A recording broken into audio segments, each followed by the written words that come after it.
Ben ritrovati con l'informazione flash di News Sicilia. La giunta regionale, presieduta da Renato Schifani, ha dichiarato lo stato di crisi regionale a causa dell'eccezionale ondata di maltempo che ha colpito la regione la scorsa settimana. La richiesta è quella di un intervento di emergenza nazionale per far fronte ai danni causati dal maltempo. Schifani ha assicurato il suo impegno per ripristinare i servizi essenziali e mitigare il rischio futuro. La prima stima dei danni ammonta a circa 12 milioni di euro, altri 100 milioni di euro serviranno per interventi strutturali per la riduzione del rischio.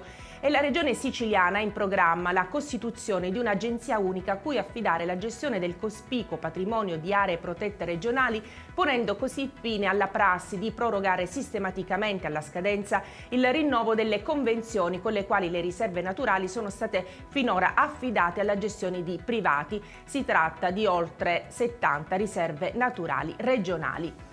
E adesso la cronaca: rapina a Cammarata in provincia di Agrigento al credito cooperativo San Biagio di Largo dei Pini. 4 malviventi, 2 dei quali col volto travisato, apparentemente non armati, hanno fatto irruzione all'interno dell'istituto di credito e hanno minacciato gli impiegati che si trovavano agli sportelli. Complessivamente sono stati rubati circa 35.000 euro. La banda sarebbe poi riuscita a scappare a bordo di un'autovettura. In via Serisso, invece, nel centro storico di Trapani, si è verificata una furiosa lite, a quanto pare dovuta a questioni di gelosia tra 2 giovani. Dopo l'allarme, i carabinieri sono intervenuti sul posto insieme a un'ambulanza. I 2 protagonisti della rissa sono stati fermati e identificati, rischiando di essere denunciati. Inoltre, uno dei contendenti sarebbe rimasto ferito. E con questa notizia per adesso è tutto. Grazie per averci seguito e arrivederci.